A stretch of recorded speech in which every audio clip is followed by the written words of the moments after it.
साथियों नमस्कार, कैसे हैं आप सब लोग। मजामा केम छो कसा आहेस। आप सबको जय श्री राम, जय बालाजी की, जय खाटू श्याम जी की।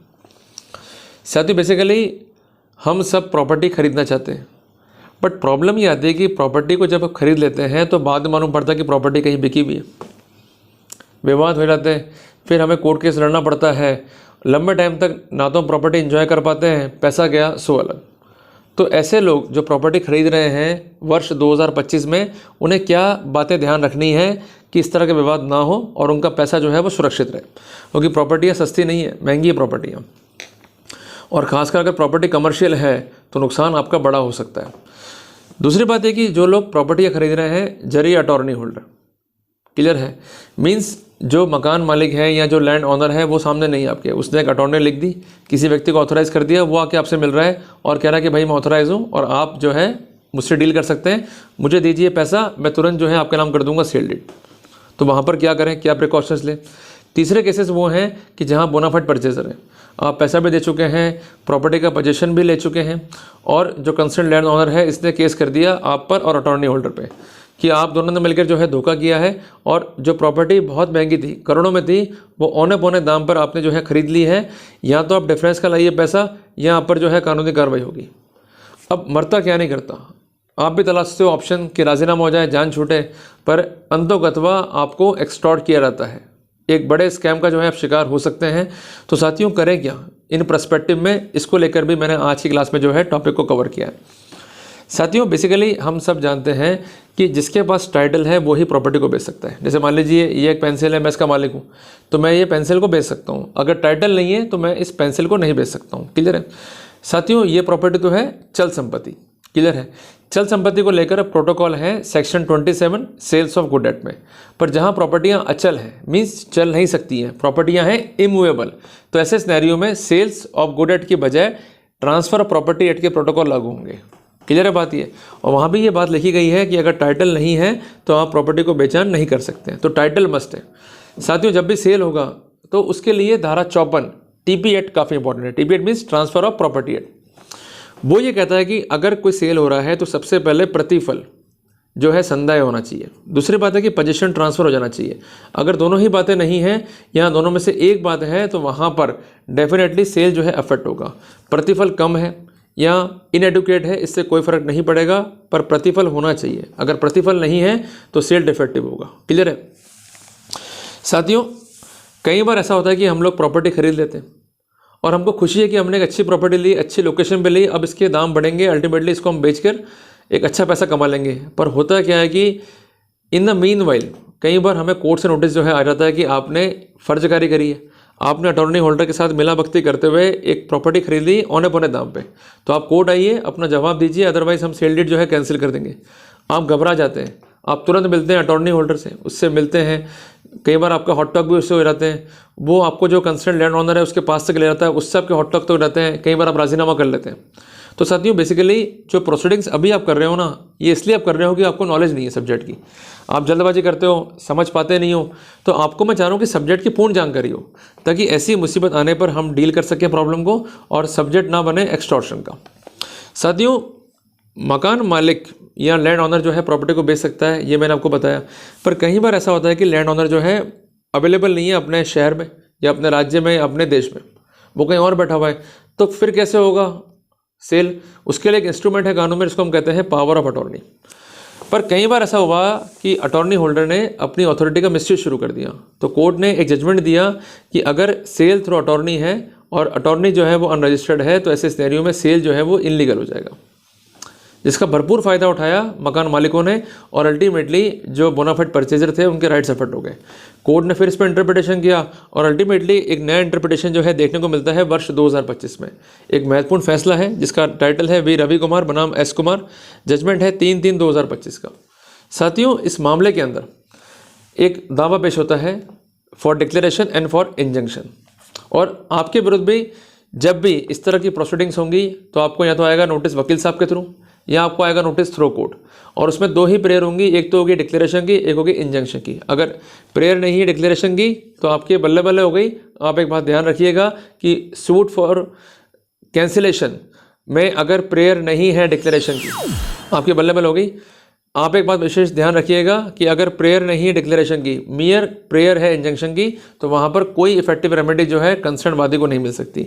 Every suit for injunction must be accompanied with declaration.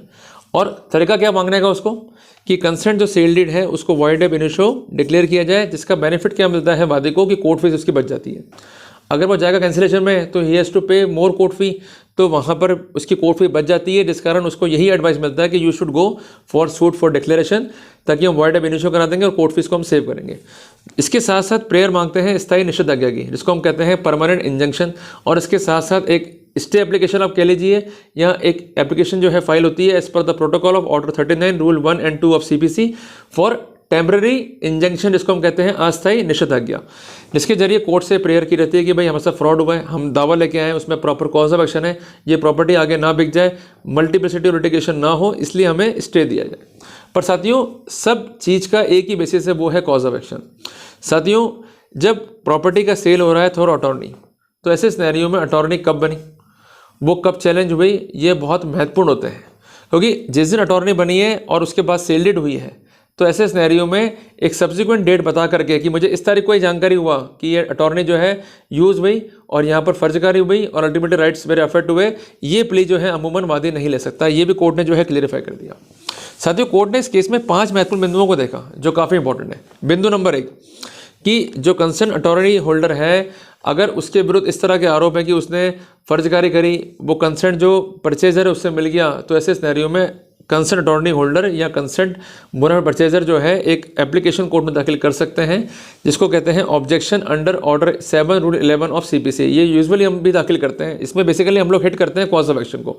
Cause of action का बेसिस का मिलेगा हमको ऑर्डर 2 रूल 2 सीपीसी में। तो स्टैंड क्या होता है कि जब जरिए अटॉर्नी है और प्रॉपर जो है संदाय हुआ है कंसोलिडेशन, प्रॉपर जो है ट्रांसफर हुआ है पोजीशन, तो सेल इफेक्टिव है as per section 54 of TP act. तो ऐसे सिनेरियो के अंदर यहाँ पर कम संभावना रहती है कि कॉज ऑफ एक्शन एग्जिस्ट करे, और जब कॉज ऑफ एक्शन ही नहीं है तो ऐसे सिनेरियो में दावा चलाना अपने आप में ही विधि की प्रक्रिया का दुरुपयोग है। तो ऑर्डर 7 रूल 11 सीपीसी को इस तरह से इनेबल करते हैं और ये रेमेडी जो है कारागर है। दूसरी बात, जो वादी पक्ष है वो करता है क्लेवर ड्राफ्टिंग। उसमें क्या कहता है कि वो कि मुझे जानकारी हुई स्पेसिफिक डेट पे, इसलिए विदिन 3 ईयर में आ गया। जबकि कानून की पोजीशन क्या है, जिस दिन अटॉर्नी हुई है वो डेट देखो और उसके कितने टाइम में आपका सेल हो गया। इस केस में क्या हुआ कि अटॉर्नी हुई 2004 में, एज सुन एज पॉसिबल जो है सेल भी हो गया, और 2015 में लेके आ रहा वादी केस की मेरे साथ जो है धोखा हो गया और मैंने 2015 में जो है कैंसिल कर दिया अटॉर्नी को, जिस कारण विदिन 3 ईयर मैं जो है केस लेके आ रहा हूँ। ये केस जो है कॉम्पिटेंट है। तो मैं कहना चाहता हूँ कि अगर किसी अटॉर्नी को चैलेंज कर रहे हैं तो सेल कब हुआ है, अटॉर्नी कब एग्जीक्यूट हुई है, ये पॉइंट भी इंपॉर्टेंट है। अगर ड्राफ्टिंग करके in the clever way limitation को एक्सटेंशन का प्रयास किया जा रहा है, तब भी आप इस बिंदु को जो है चैलेंज कर सकते हैं इन द प्रॉपर वे। तीसरी बात है कि जो अटॉर्नी बनी है उसका एग्जीक्यूशन डिस्प्यूटेड है या नहीं है, ये इंपॉर्टेंट है।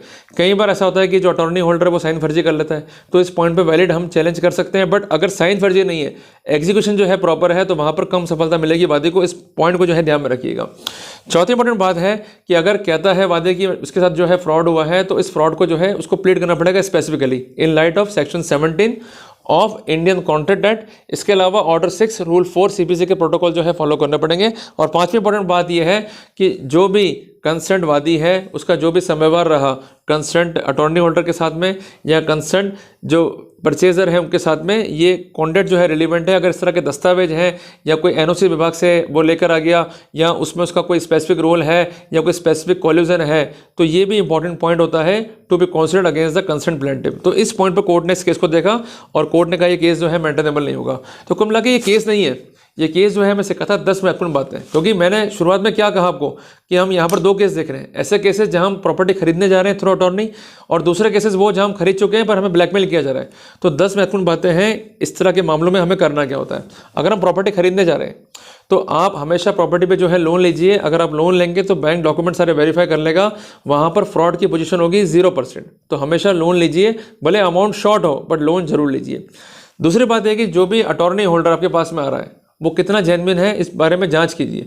कई बार ऐसा होता है कि किसी की प्रॉपर्टी पर कोई व्यक्ति फर्जी अटॉर्नी बनाकर उसका बेचान करने आता है और आपको जानकारी इस बात की होती ही नहीं है एंड तक, और बाद में मालूम पड़ता है कि आपके साथ जो है फ्रॉड हो गया।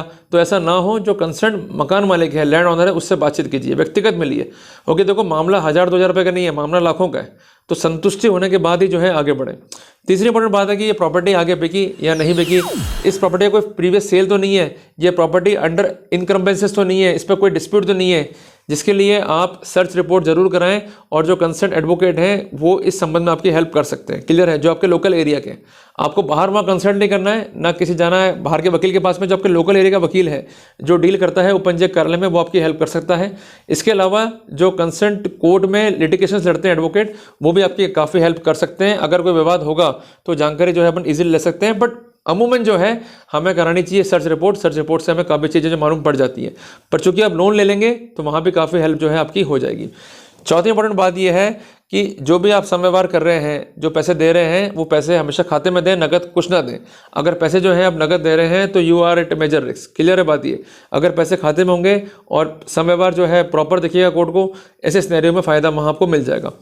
पाँचवीं इंपॉर्टेंट बात यह है कि जो भी मुकदमा आप पर दाखिल करेगा कंसर्न लैंड ओनर, उसका एक ही स्टैंड होगा कि ये फ्रॉड हुआ है मेरे साथ में, और जो भी कार्रवाइयाँ हैं थ्रू अटॉर्नी ये गलत तरीके से हुई हैं। तो एक बात ध्यान रखिएगा कि अगर कहता है कंसर्ट वादी कि इसके साथ फ्रॉड हुआ है और ये गलत तरीके से सेल डीड हुआ है, तो फ्रॉड को साबित करने का बाहर जो है कंसर्ट वादी पर है। इसके लिए स्पेसिफिक कोऑपरेटिव एविडेंस रखनी पड़ेंगी, अगर नहीं है तो वहाँ फ़ायदा ले सकते हैं। छठी इंपॉर्टेंट बात, कई बार पॉसिबिलिटी कि आपको नोटिस जारी कर दे एडवोकेट साहब, तो उसका प्रॉपर रिप्लाई कीजिए। अगर रिप्लाई नहीं करेंगे तो ऑर्डर 8 रूल 4 CPC के हिसाब से वो कंसर्ट डॉक्यूमेंट जो है आपके खिलाफ पढ़ा जाएगा और वो एडमिट भी हो सकता है, इसलिए रिप्लाई जरूर करें।